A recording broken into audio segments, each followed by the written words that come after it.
எது செஞ்சாலும் சரி அதுல ஏதாவது ஒரு குத்தம் வர சொல்லிக்கிட்டே இருக்காங்க. எனக்கு ரொம்ப எரிச்சலா இருக்கு.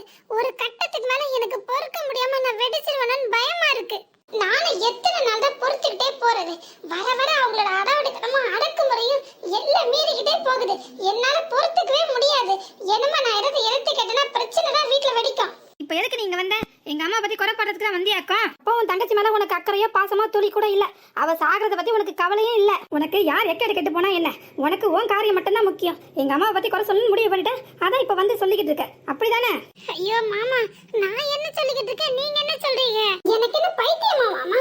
உங்க அம்மா மேல அனாவசியமா பழைய தூக்கி போடுறதுக்கு என் கூட நீங்க இத்தனை வருஷம் வாழ்ந்து என்னை பத்தி கொஞ்சம் கூட புரிஞ்சுக்கவே இல்லை பத்தியா? எப்படி மாமா உங்களால என்ன பார்த்து இப்படி ஒரு வார்த்தை சொல்ல முடியுது? உங்களுக்கு உங்க அம்மா பத்தி நல்லா தெரியும் தானே? நான் எதுவும் சொல்லி தெரியணுன்ற அவசியமும் இல்லையே. அவங்க மேல இப்படி அனாவசியமா நான் குறை சொல்றதால எனக்கு என்ன ஆதாயம் எதுவும் கிடைக்க போதா என்ன? இல்ல எனக்கு யாராவது 1 லட்சமோ இல்ல 1 கோடி ரூபாய் தரவா போறாங்க? அதுக்காண்டிதான் நான் ஏதோ போய் சொல்ற மாதிரி நீங்க சொல்லிட்டு இருக்கீங்க. ஆமா, அவங்க என்ன என் எதிரியா இல்ல என் பகையாளியா? அவங்க என் கூட்டாளி மாமா, என் கூட்டாளி. போங்க மாமா, நீங்க வேற. நானே என் வயிற்றுல கொட்டிக்கிட்டு இருக்கேன். அதை பத்தி கொஞ்சம் கூட சட்டை பண்ணாம என்னையே திருப்பி விடுறீங்க நீங்க. மாமா, எனக்கு எந்த பிரச்சனையா இருந்தாலும் நான் யார்கிட்ட போய் சொல்ல முடியும்? நீங்க தானே சொல்லிருக்கீங்க எதா இருந்தாலும் என்கிட்ட வந்து சொல்லத்தான் நான் பாத்துக்கிறேன்னு. அந்த நம்பிக்கையில தான் நான் வந்து உங்ககிட்ட சொல்லிட்டு இருக்கேன். அப்படியாச்சும் இதுக்கு ஒரு விடிவு காலம் பிறக்காதான் நினைச்சு நான் வந்தா நீங்க கடைசியில அந்த பழி தூக்கி ஏன் தலைமையிலேயே போடுறீங்களே. பழி வருட பாவம் வருடமெல்லாம் இருக்கு. நான் என்ன கேட்டுட்டு இருக்கேன், நீ என்ன பேசிட்டு இருக்க? நான் எல்லாம் சரியா தான் பேசிட்டு இருக்கேன். உங்க மரமண்டில தான் ஏறி தொலைக்க மாட்டேங்குது. ஓஹோ, அப்ப மேடம் என்ன சொல்றீங்க? நான் தான் தப்பா புரிஞ்சுட்டு தப்பா கேக்குறேன்னு சொல்றீங்க, அப்படிதானே? அப்படி இல்ல மாமா. பின்ன வேற எப்படி?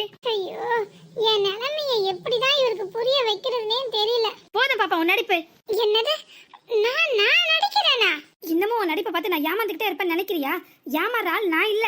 ஒருத்தி சாகரம்ட்டு கோச்சிக்கிட்டு ஓடி வந்தால அவ உசுரோட இருக்காளா இல்ல செத்தாலான்னு பாக்கல. அங்க பிரச்சனை நடக்கும்போது ஏன் அப்படி நடக்குது, ஏன் அப்படி பேசுறீங்கன்னு தட்டி கேட்கவும் இல்ல.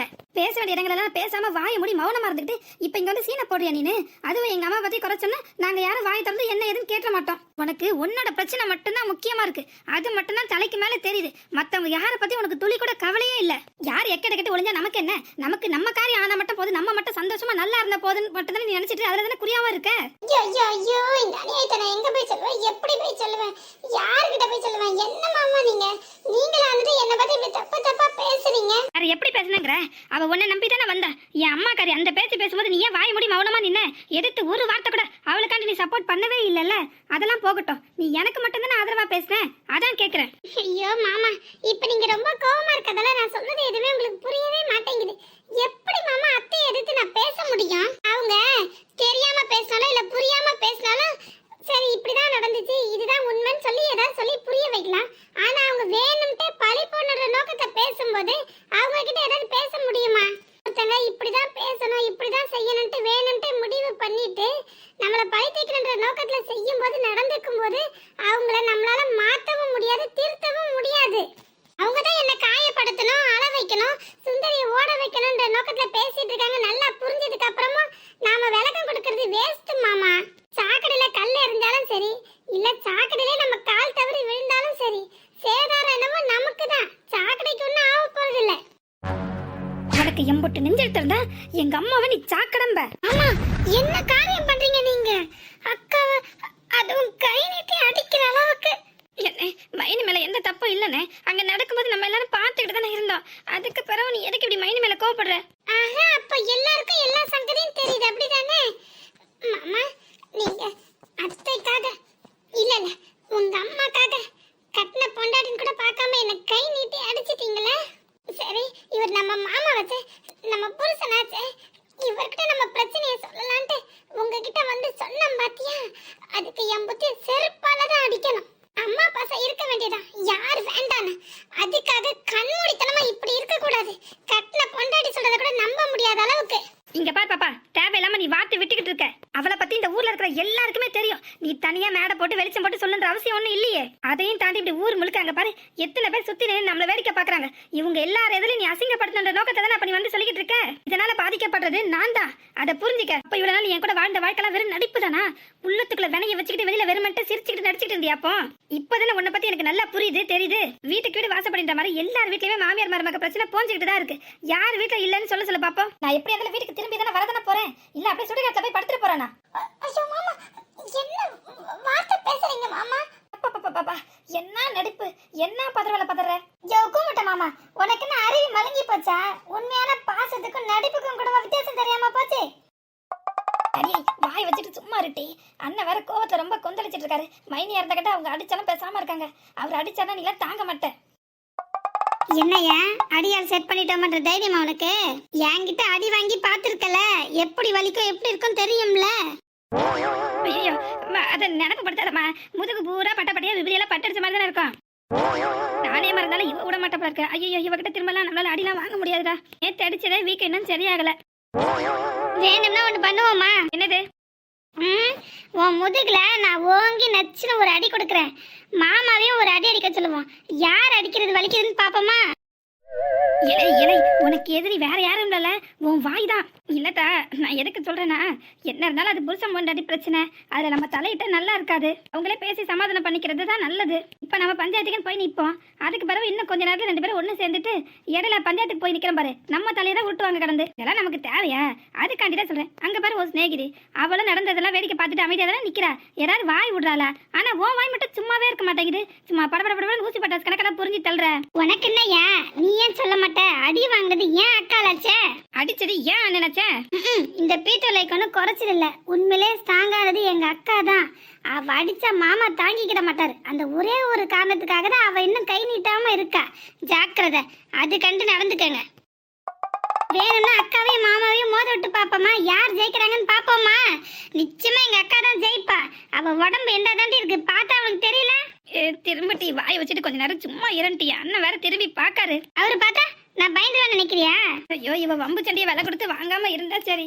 வாயை வச்சுட்டு சும்மையா இருக்க மாட்டாரு. இதனால நான்லாம் சேர்ந்து கிடந்து அடி வாங்குவேன். இவகிட்ட ஏண்டி பேசுறேன்னா இவ மொத்துவா, வேண்டானா அவன் மொத்துவான். இதுங்க ரெண்டுத்துக்கு இடையில கிடந்து நாளா மாட்டிட்டு சாகுறேன். சும்மா நீங்க கண்டினியூ பண்ணுங்க மாமா. அக்காவை நல்லா கிளி கிளின்னு கிளிங்க. நானும் நீங்க என்ன கேக்குறீங்க எப்படி பேசுறீங்கன்னு பாக்குறேன்னு. இந்த ஊர்ல தலை நிமிந்து வாழ்ற என்ன இன்னைக்கு தலை குனிய வச்சுட்டல நீனு. ஏன்னா இந்த ஊர் முழுக்க நான் எப்படி சுத்துவேன்? எல்லார் எதுலயும் என்ன கூனி குறுக்க வச்சுட்டல. இத்தனை நாளா இதுக்காண்டிதான் நீ கங்கணம் கட்டிட்டு அலைஞ்சியா?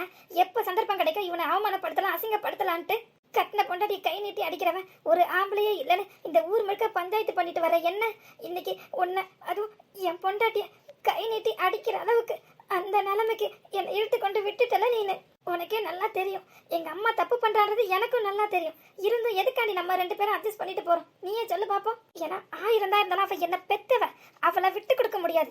அதே மாதிரி நீ என்ன நம்பி வந்தவ, உன்னையே என்னால விட்டு தர முடியாது. நானாச்சும் அவங்க மகன், அதனால அனுசரிச்சு போறேன். ஆனா நீ அனுசரிச்சு போறதை நான் எத்தனை நாள் பூரிச்சு பாத்துருக்கேன் தெரியுமா? இவ்வளவு நாள் நீ எதுக்காண்டி எங்க அம்மா பண்ண கொடுமையெல்லாம் பொறுத்துக்கிட்டு போன?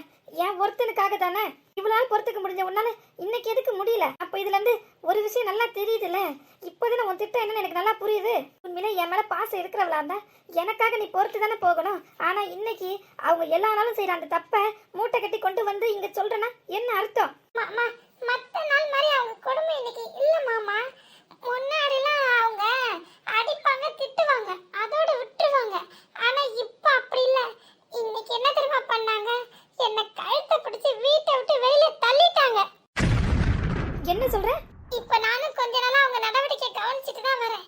எல்லார் வீட்டும் நடக்கிற சண்டை மருந்துனா நம்ம வீட்லயும் நடக்குதுன்னு இப்ப சண்டை போட்டு இன்னும் கொஞ்ச நேரத்துல நாங்க கூடிடுவோம். ஆனா இப்பெல்லாம் அப்படி இல்ல. அவங்க என்ன வீட்டை விட்டு துரத்துறதுல மட்டும்தான் குறியா இருக்காங்க. ஆனா சரி வீட்டை உசாக்க கூடணும்னு முடிவு பண்ணிருக்காங்க. அதுக்கு இடத்துல நான் இருக்கணும்னு நினைக்காங்க போல இருக்குன்னு மட்டும்தான் நினைச்சேன். ஆனா உண்மை அது இல்ல. அப்போ என்ன உண்மை? ஏய் லூசக்கா, உனக்கு என்னாச்சு? நல்லா தானே போய்கிட்டு இருந்தது, திடீர்னு எதுக்கு இப்ப வாய் திறக்கிற? 2 பேரும் சேர்ந்து என்கிட்ட என்னமா உன்னை மறைக்கிறீங்களா? என்னன்னு சொல்லுங்க. அதெல்லாம் ஒண்ணு இல்ல மாமா. அதான் சொல்றேனே, அவங்க இப்ப எப்ப பாரு என்ன கழுத்தை பிடிச்சு வீட்டை விட்டு வெளியில தள்ளுறதுல தான் குறியா இருக்காங்க. அது எனக்கு சுத்தமா பிடிக்கவே இல்ல. அவங்க அடிக்கட்டும் மிதிக்கட்டும் உதைக்கட்டும், ஆனா என்ன வீட்டை விட்டு மட்டும் துரத்தாருன்னு சொல்லுங்க மாமா. அப்ப எங்க அம்மா நான் குடும்பக்காரங்கிறியா? ஐயோ இன்னைக்கு இவருக்கு என்ன ஆச்சுன்னே தெரியலப்பா. முன்ன போனா முட்டுறாரு, பின்ன வந்தா இடிக்கிறாரு. எனக்கு பின்னாடி ஒரு லூசு நிக்குதே, அதுதான் இப்படி விவரம் இல்லாம கூறுகட்ட குக்கராட்ட பேசணுக்குன்னு பார்த்தா இந்த மாமாக்கு இன்னைக்கு அறிவு எங்க போச்சு? ஓ, இதுங்க இன்னைக்கு ரெண்டும் காலைல ஒண்ணா சேர்ந்து சுத்துச்சிங்களே, அதான் இந்த ஆளோட கிறுக்கு புத்தி அந்த ஆள் தலையில ஏறிட்டு போல. நான் இங்கதான் நிக்கிறேன், எங்கேயும் ஓடி போகல. அப்பப்ப கோழி கணக்கா தலையை திருப்பி திருப்பி நான் நிக்கனா இல்ல ஓடி போயிட்டான்னு செக் பண்ணி ஒன்றும் பார்க்க வேண்டாம். பாப்பா நீ பேசுறன்றது வாய் வரைக்கும் வந்துடுச்சு, ஆனா வெளியில வந்து வார்த்தை விட மாட்டேங்குது பாத்தியா? தொண்டையில சிக்கின மீன் முள் கலக்கால நீ இப்ப தவிச்சிட்டு கிடக்க. எனக்கு தெரியும் பாப்பா உன் நிலைமை என்னன்னு. எங்க அம்மா எதுக்காக இப்படி செய்யறான்றது உனக்கு தெரியுமா தெரியாதான்னு பாக்கணும்னு தான் நானும் இவ்வளவு நேரம் பேசி பார்த்தேன். இப்ப நல்லா புரிஞ்சு போச்சு எனக்கு. எங்க அம்மா மனசுல என்ன ஓடுதுன்ற என்ன ஓட்டம் உங்க எல்லாருக்குமே அப்ப தெரிஞ்சுதான் இருக்கு. இப்ப எப்படி இவளை சமாளிக்கிறது? இவளை சூடேத்தினாதான் கோபம் அதிகமாகும் போது இங்க இருந்து நகர்ந்து போவா. இல்லைன்னா இவ இன்னமும் இதே மாதிரி புலம்பி தள்ளினால அது இவ உடம்புக்கே நல்லது இல்லையே. இப்ப முடிவா நீ என்னதான் சொல்ல வர? நான் எதுவுமே சொல்லல மாமா. நான் எதுவும் சொல்றதுக்குள்ளதான் நீங்க கோவப்பட்டுக்கிட்டே இருந்து சாடுறீங்களே என்கிட்ட. இப்ப எனக்கு புரிஞ்சு போச்சு நீ எதுக்காண்டி இப்படி சுத்தி வளைச்சி மூக்க தொடுறன்னு. என்னது என்ன புரிஞ்சு போச்சு உங்களுக்கு? ஐயோ இது கொஞ்ச நேரம் கூட வாய முடிட்டு சும்மாயே நிக்க மாட்டேங்குது. அண்ணன் எச்சரிச்சா ஐயோ கடவுளே. இந்த சேகர் அண்ணா கொஞ்சம் தைரியமா இருந்தா மடியில் நாங்கன்னு ஒரு கொட்டை சொல்லலாம். அதுக்கு மேல பயந்தாங்களையாச்சே. அவர் ஒரு கொட்டை கொட்டினா இது 2 கொட்டால திருப்பி கொடுத்துரும். உனக்கு வீட்டுல என் அம்மா ஒன்றும் பிடிக்காம இல்ல, என் தங்கச்சி வந்து உட்காந்துருக்கதா உனக்கு பிடிக்கல. அதனால நீ தனி கொடுத்தம் போகலான்னு முடிவு பண்ணிட்ட. ஐயோ அண்ணா, யாரை பார்த்து என்ன வார்த்தை சொல்றீங்க? உங்களுக்கு அக்காவை பத்தி நல்லா தெரியும் தானே? அது எவ்வளவோ பிரச்சனை நடந்த போதும் அதை உருண்டு பிறண்டு மீண்டு வந்திருக்கு. இன்னைக்கு கொஞ்சம் அதிகமானதால தானே மனசு கேட்காம உங்ககிட்ட வந்து புலம்பிட்டு இருக்கு. அதுக்கு ஆறுதலா ஒரு 4 வார்த்தை பேசாட்டியும் இப்படி அபண்டமா பழைய தூக்கி போடாதீங்கண்ணா. உங்களுக்கே தெரியும் எனக்கும் அக்காவுக்கும் எத்தனை வருஷம் சிநேகிதன்ட்டு. அது ஒரு நாள் கூட இந்த வீட்டை விட்டு தனியா பிரிஞ்சு போனேன்னு நினைச்சதே இல்லைண்ணா. அது எப்பவுமே என் மாமா, என் அத்தை, என் வீடு, என் பிள்ளைங்க, என் குடும்பம், என்னோட சொந்தன்னு உங்களையே தானே சுத்தி சுத்தி வரும். அதை பார்த்து இப்படி ஒரு வார்த்தை சொல்ல எப்படின்னா உங்களுக்கு மனசு வருது? நீங்க என்ன வேணா சொல்லுங்க, நாங்க அதை கேட்டுக்கிடுறோம். அது இவ்வளவு நேரம் உங்களை எல்லார் எதுலையும் புலம்புனது தப்புன்னு சொல்லுங்க, ஏத்துக்கிடுறோம். ஆனா இதை மட்டும் எங்களால ஒரு காலம் ஒத்துக்கிடவே முடியாது. ஏன்னா அப்படிப்பட்ட எண்ணம் அது மனசுல துளி கூட இல்லை. அதுக்கு தோணாதது, அது நினைக்காததெல்லாம் ஏன்னா இப்படி அவ செய்யறதா சொல்றீங்க? உங்களுக்கே தெரியும் இவ்வளவு நேரம் நீங்க பேசிக்கிட்டு இருந்தீங்க, நான் இடையில ஒரு வார்த்தையாச்சும் பேசினேன்னா ஏன்னா அது உங்க குடும்ப விஷயன்ற ஒரே காரணத்துக்காக தான். சுந்தரி அக்கா கூட வாயிருக்க மாட்டாம அப்பப்ப புலம்பி தள்ளிச்சு. ஆனா நான் ஒரு வார்த்தை கூட சொல்லல. ஆனா இப்போ எனக்கே மனசு கேட்கல. அதான் சொல்றேன், நான் சொன்னது உங்க மனசை காயப்படுத்திருந்தா தயவு செஞ்சு என்ன மன்னிச்சிருங்க. இப்ப புரிஞ்சு போச்சு எனக்கு. உனக்கு சுத்தி இத்தனை பேர் ஆதரவா இருக்கிறதால தானே அந்த தைரியத்துல தானே நீ மாமன் கூட நினைக்காம என்ன எதுக்குன்னு நினைக்கிற. ஏன்னா இவ்வளவு நாள் எங்க அம்மா இந்த வீட்டுல இருக்கதா செஞ்சா, இத்தனை வருஷம் அவ கூட அட்ஜஸ்ட் பண்ணி போக முடிஞ்ச உன்னால இப்ப ஏன் முடியல? ஏன்னா என் தங்கச்சி கல்யாணம் கட்டி போய் அங்க இல்லாம இங்கேயே உட்காந்துருக்காட்ட ஒரே காரணம் தானே. அவ எங்க நம்ம சொத்தை புடிங்கிட்டு போயிட போறா, நம்ம பிள்ளைங்களுக்கு ஒண்ணும் இல்லாம போயிட போகுதுன்ற எண்ணம் தானே உனக்கு. நீயும் கடைசியில மத்தவங்க மாதிரி மாறி போயிட்ட பாத்தியா? இதைத்தான் என்னால கொஞ்சம் கூட ஏத்துக்கிடவே முடியல. ஆமா, இவ்வளவு நேரம் நீங்க சொன்னது எல்லாமே கேட்டுட்டு இருக்க முடிஞ்ச என்னால இப்ப நீங்க சொல்றீங்க பாத்தீங்களா, இதை ஏத்துக்கவே முடியலதான். என் நண்பர்கள் கூட்டத்துக்கு இடையில நான் ஒருத்த மட்டும் தான் தலை நிமிர்ந்து நடப்பேன். ஏன் தெரியுமா? என் பொண்டாட்டி வழி யாராலையும் வர முடியாதுன்னு. எனக்கு கிடைச்சிருக்க மாதிரி பொண்டாட்டி யாருக்கும் கிடைக்கல. அவங்க பொண்டாட்டி மாதிரிலாம் சரியில்லாததால அவங்க அடி வாங்கி மிதி வாங்கி எத்தனையோ அவஸ்தப்பட்டிருக்கானுங்க. அவங்க பேச்செல்லாம் கேட்டுக்கிட்டு அம்மாவை வீட்டை விட்டு ஒதுக்கி வைக்கிறது, தள்ளி வைக்கிறது, ஏன் முதியோர் இல்லத்துல கூட கொண்டு சேர்த்திருக்கானுங்க. அதெல்லாம் பார்க்கும்போது எனக்கு கோவமா வரும். அப்ப நான் உன்னை பத்தி பெருமையா சொல்லுவேன், கிடைச்சா எனக்கு கிடைச்சிருக்க மாதிரி பொண்டாட்டி கிடைக்கணும்ட்டு. அவங்களா என்னை பார்த்து எம்பிட்டு பொறாமப்படுவாங்க தெரியுமா? வயிறு இறந்தி சாவாங்க. அவங்க எல்லாரும் சொல்லுவாங்க, டேய் சுந்தரே நீ ரொம்ப கொடுத்து வச்ச வேண்டான்னு. ஆனா இப்ப அவங்க கிட்ட என்ன எப்படி சொல்லுவேன்? இவெல்லாம் சராசரி ஆளா போலதான் நடந்துகிட்டா, உங்க வீட்டு ஆளுங்க மாதிரி தான் இவெல்லாம் இருக்கிறான்ட்டு. இப்ப நீ முடிவா என்ன சொல்ற? ஒண்ணு நீ அந்த வீட்டுல இருக்கணும், இல்லனா எங்க அம்மா அந்த வீட்டுல இருக்கணும், அதுதானே? அப்படி இல்ல மாமா, நான் அந்த வீட்டுல இருக்க மாட்டேன்னு தான் சொல்றேன். அதுக்கு அர்த்தம் அதுதான் இல்ல, அதுக்கு அர்த்தம் அது இல்ல. தாயும் பிள்ளையும் பிரிச்ச பாவம் எனக்கு வேண்டாம். நீங்க உங்க அம்மா மேல ரொம்ப மதிப்பு மரியாதையை வச்சிருக்கீங்க, அது ஒரு நாள் என்னால குறைய கூடாது. அவங்களுக்கு என்ன மட்டும்தான் பிடிக்கலன்னு சொல்றேனே ஒழிய, நான் மட்டும்தான் அந்த வீட்டுல இருக்கிறது பிடிக்கலன்னு சொல்றேனே ஒழிய, உங்களை பிடிக்கலலாம் நான் சொல்லவே இல்லையே. என்னமோ நான் அந்த வீட்டுல இருந்துகிட்டே இருந்தேன்னா பிரச்சனை மேல மேல வெடிச்சுக்கிட்டே தான் இருக்கும். இதே தொடர் கதையா தான் இருக்கும். டெய்லி சண்டை போட்டுக்கிட்டு நாடிட்டு இருந்தா நல்லாவா இருக்கும்? அப்ப நம்ம எங்கிட்டு சந்தோஷமா குடும்பம் நடத்த? அதனால ஒரு பொண்ணுக்கு கிடைக்க கூடாத சந்தோஷம், ரொம்ப பெரிய சந்தோஷம் என்ன தெரியுமா? புருஷன் கையில அடி வாங்குறதா. அந்த பாக்கியம் எனக்கு கிடைச்சிருக்கு. அந்த ஒரு ஆத்ம திருப்தியே எனக்கு போதும். ஐயோ சே, நான் என்ன காரியம் பண்ணியிருக்கேன்? மடத்தனமா நடந்திருக்கனே. சும்மாவா சொல்லுவாங்க பெரியவங்க, ஆத்திரக்காரனுக்கு புத்தி மட்டுன்றது சரியா தான் இருக்கு. கட்டின பொண்டாட்டிய கடைசியில நானே கை நீட்டி அடிக்கிற மாதிரி ஆயிடுச்சு. அவ என்ன வேணா சொல்லிருக்கட்டும், என்ன வேணா பேசிருக்கட்டும், நான் கொஞ்சம் பொறுமையா நிதானமா நடந்திருக்கலாமோ? கடவுளே, இப்ப அவசரப்பட்டுட்டேனே. இவ வேற ரொம்ப தவிக்கிற தவிப்பை பார்க்கும்போது இப்போ எனக்கு ரொம்ப மனசு கஷ்டமா இருக்கு. இந்த அறிவு முதல்லே வந்திருக்க கூடாதா? பாப்பா எங்க பாப்பா போற? நான் சொன்னேனே மாமா, இந்த உலகத்துல யாருக்குமே கிடைக்காத பாக்கியம் எனக்கு கிடைச்சிருக்குன்னு. பாப்பா அவசரப்படாத பாப்பா. நான் வந்து ஏதோ புத்தி தடுமாறி. இல்ல, நீங்க நல்லா தெளிவா தான் இருக்கீங்க. என் புத்தி தான் தடமாறி போச்சு. வழி விடுங்க, மறிச்சு நிக்காதீங்க. நான் வழி விட மாட்டேன். இப்போ எங்க போறேன்னு சொல்லு. எங்கேயோ போறேன், உங்களுக்கு என்ன? உங்களுக்கு எதுக்கு இது வேண்டாம் அக்கறை? இங்க தான் நான் தேவையே இல்லை, எனக்கு எங்க அம்மா மட்டும் தான் முக்கியமாகன்னு சொல்லிட்டீங்களே, அதுக்கு பிறகு என்ன? கஷ்டப்படுத்தாத பாப்பா, எனக்கு புரியுது உன் நிலைமை. சரி இரு, நம்ம வீட்டுக்கு போய் எங்க அம்மா கிட்ட பேசிக்கலாம், என்ன ஏதுன்னு விசாரிக்கலாம். என்னது விசாரிக்கணுமா? அப்ப நான் சொல்றதுல உங்களுக்கு நம்பிக்கை இல்லையா? ஐயோ, நம்பிக்கை இருக்கிறதால தான் சொல்றேன். அவகிட்ட சொல்லலாம். நாங்க கேட்கணும்னு நினைச்சது வேறு, கடைசியில நீ வந்து பேசினதும் அது பாதை மாதிரி திரும்பி நிக்குது. சுந்தரிக்காக என் மாமிய கழுத்தை எட்டி பிடிச்சு ஏண்டி அப்படி சொன்ன என் தங்கச்சியை பார்த்துன்னு கேட்க ஒரு நிமிஷம் எனக்கு ஆகாது. நீங்க எல்லாரும் அவளை மட்டும்தான் பாக்குறீங்க, ஆனா நான் அவ வாழ்க்கையும் சேர்த்து பாக்குறேன். அவளையும் உங்களையும் வச்சு தப்பா பேசும்போது அதை கேட்கும்போது என் மனசு எப்படி நொறுங்கி போயிருக்கும். அதை பத்தி கொஞ்சமாச்சும் யோசிச்சு பாத்தீங்களா நீங்க? நான் அவளுக்காக மட்டும் சப்போர்ட் பண்ணிட்டு நின்னா அவங்களுக்கு புரிஞ்சு போயிடும். ஓஹோ, இந்த கதை இவளுக்கு பிடிக்கல போல இருக்குன்ட்டு என் மனசை குத்தி காயப்படுத்துறதா நினைச்சுக்கிட்டு மேலும் மேலும் அவளை பத்தி அவங்க அவதூறா பேசிக்கிட்டே போவாங்க. அதை கேட்டுட்டு சுந்தரி அவ மனசு நொறுங்கி போகாதா? அதனாலதான் அவங்க கவனத்தை திசை திருப்பத்துக்கு வேண்டிதான் நான் என் மாமாவை பத்தி அப்படி பேசாதீங்க, அவர் எனக்கு முக்கியமாக்கன்னு சண்டை போட்டேன். ஆனா நீங்க என்னன்னா, எனக்கு நீங்க மட்டும் தான் பெருசு, நான் உங்களுக்காண்டி மட்டும் தான் பேசுறேன், எனக்கு நான் என் சுயநலம் மட்டும் தான் பெருசு, அவ எனக்கு முக்கியம் இல்லைன்னு நினைச்சதால நீங்க நினைச்சுக்கிட்டு இருக்கீங்க. உங்க எல்லாருக்கும் ஒரு விஷயம் தெரியுமா? இந்த சண்டை நடக்கும்போது குழந்தைனா அங்கதான் இருந்திருக்காரு.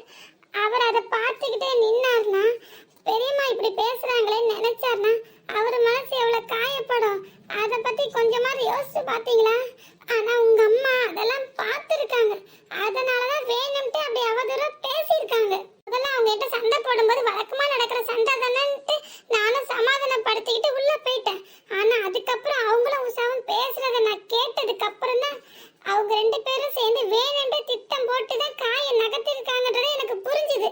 அவங்க நடந்துக்கிறத பார்க்கும்போது இது முதல் தடவையா இருக்க போறதில்ல, என்னமோ இது தொடர்கதை ஆகும்னு தோணுனதாலதான் இதை ஆரம்பத்திலே தட்டி கேட்கணும், மொழிலே கிள்ளி எறியணும், இதுக்கு உங்க உதவி இல்லாம முடியாதுன்னு நினைச்சிட்டு தான் நான் உங்களை தேடி வந்தேன். நான் அப்படி தேடி வந்து நான் நல்லது செய்யலாம்னு நினைச்சா கடைசியில நீங்க என்ன பத்தி தப்பா பேசிட்டீங்க பாத்தீங்களா? சேகர் நின்னது எனக்கு தெரியும். நானும் சேகரும் அங்கதான் நின்று எல்லாத்தையும் பார்த்துக்கிட்டு தான் இருந்தோம். நான் உன்கிட்ட தான் சொன்னல, எங்க அம்மா எது சொன்னாலும் நீ பொறுமையா போகாத, தட்டி கேளு. ஒரு 4 நாள் எதிர்த்து பேசினாதான் அவங்களுக்கும் மனசுல என்ன வரும், ஓஹோ நம்ம மருமக முன்னாடி மாதிரி புள்ள பூச்சி இல்ல, நம்ம ஏதாவது சொன்னா கேட்பான்ற என்ன வந்தா மட்டும்தான் அவங்க பேசுறத குறைப்பாங்க. அதனால நீ உன் சார்பா நீ பேசு கேளுன்ட்டு தான் நான் மௌனமா நின்னேன். இல்லைன்னா நான் அப்பவே அங்க வந்திருக்க மாட்டேனா? எல்லாம் கூட்டு கலவாணிங்க தானே. அப்போ இவருக்கு நான் எப்படி சொல்லி புரிய வைக்கிறது என் நிலைமைய? உண்மையிலே உங்க அம்மா என்ன பிடிக்காமலா சண்டை போடுறாங்க, என்ன வீட்டை விட்டு துரத்திட்டு அவங்க அண்ணன் பொண்ணு இவருக்கு கல்யாணம் பண்ணி வைக்கணும் தானே நினைக்கிறாங்க. கிளவைக்கு இன்பட்டு வயசாகியும் காடு வாங்குது, வீடு போங்குது, இந்த நிலைமையில அதுக்கு சொத்து போய் பிடிச்சி ஆடுது. அதை இவர்கிட்ட சொல்லவா முடியும்? வயசானதுக்கு அப்புறம் அவங்க பேரன் பேத்தியோட கொஞ்சம் விளையாடலாமா, பிள்ளைங்க சந்தோஷமா இருக்கிறத பார்த்து நாமளும் சந்தோஷப்பட்டோமான்னு இல்லாம அதுங்க வாழ்க்கையில மண்ணள்ளி போடணும்லாம் நினைச்சிட்டு இருக்கு. அவங்க அண்ணன் பொண்ணை கல்யாணம் பண்ணி வச்சா அவ பேர்ல இருக்கிற ஊர்பட்ட சொத்து பூரா இவர் தலையில இறங்கிருன்ட்டு தானே அது இந்த ஆட்டம் ஆடுது. அதை இவருக்கு எங்கன்னா சொன்னா புரியுமா? உங்க அம்மாவோட குடும்பம் என்னால பொறுத்துக்கவே முடியல. இப்ப வர வர ரொம்ப ஓவரா அடிக்கிறாங்கன்னு சொன்னதுக்கே இவரால பொறுத்துக்க முடியலையே. எங்க அம்மாவை பிடிக்காததால நீ வீணா அபாண்டமா பேசாதன்னு சொல்றாரு. இவர்கிட்ட போய் நான் உங்க அம்மா சொத்துக்காக தான் என் வாழ்க்கையை கெடுக்கணும்னு நினைக்கிறாங்க, என்ன துரத்தி விட்டுட்டு உங்களுக்கு வேற ஒரு கல்யாணம் பண்ண போறாங்கன்னு சொன்னா நம்புவாரா? எனக்கு பைத்தியம் பிடிச்சிட்டுன்னு பைத்தியக்கார ஹாஸ்பிட்டல் தானே கொண்டு போய் சேர்ப்பாரு. இந்த உண்மையை இவர்கிட்ட எப்படி சொல்றது, யார் சொல்லுவா? காலம்தான் பொறுத்திருந்து பார்க்கணும். பாப்பா என்ன செய்ய போற? ரொம்ப போர் அடிக்குது, அதனால ஸ்விம்மிங் கத்துக்கலாமான்னு பாக்குறேன். பாப்பா என்ன விளையாட்டுது? இப்ப இங்க என்ன பேச்சு ஓடிட்டு இருக்கு, நீ அதுகிட்ட என்ன வேலை பண்ணிட்டு இருக்க? பரவாயில்லையே, நானும் உங்களை சரியான மங்கட்டையாக்கன்னு நினைச்சேன். நல்ல விவரமா தான் இருக்கீரு. என்னமா நான் இருக்க போறது இல்ல. இருக்க போறது இல்லைன்னா இப்பதான் பரவாயில்ல நல்ல விவரமா இருக்கீங்கன்னு பாராட்டினேன், அதை வாபஸ் வாங்கிக்கிறேன். இந்த ராணா காலத்துல ஒரு குதூகலம் கேக்குது அக்காக்கு. ஐயோ கடவுளே, இங்க என்ன பிரச்சனை ஓடிட்டு இருக்கு? அதை விட்டுட்டு அது ஏன் இப்படி காமெடி பண்ணிட்டாலே இது? அக்கா உனக்கு என்ன லூஸ் ஆயிடுச்சு? ஆமாடி, நட்டு கலந்து போச்சு. என் மூளை கொஞ்சம் லூஸ் ஆகி போச்சு. பாப்பா என்ன வெறு பேத்தி பார்க்காத பாப்பா, கீழே இறங்கு பாப்பா. என்ன காரியம் பண்ற நீனு? ஏன் சொல்ல மாட்டீங்க? என் வயிற்றுல உங்களுக்கு காமெடியா தான் இருக்கும். என் வலிய வேதனை என்னன்னு எனக்கு தானே தெரியும். தனக்கு வந்தாதான் தெரியும் தலைவலியும் காய்ச்சலும். இவ்வளவு நடந்ததுக்கு அப்புறமா என் மாமா வயல நான் கெட்டவன்னு கேட்டதுக்கு அப்புறமா நான் உயிரோட இருக்கிறதுக்கு நான் என்ன முட்டாளா? பாப்பா பாப்பா அவசரப்பட்டு என்ன தப்பான முடிவும் எடுத்துறாதம்மா. நான் சொல்றது கொஞ்சம் கேளுமா. ஐயோ, நானும் அக்கா மாமாவை மிரட்டுறதுக்காண்டி தான் அப்படி மேலே ஏறி நிக்குதுன்னு பார்த்தா நிஜமாவே பைத்தியக்காரத்தனமால இது முடிவெடுக்குது. பாப்பா என்னால நீ இல்லாம இருக்க முடியாது பாப்பா. இந்த அறிவு முதல்ல இருந்திருக்கணும்.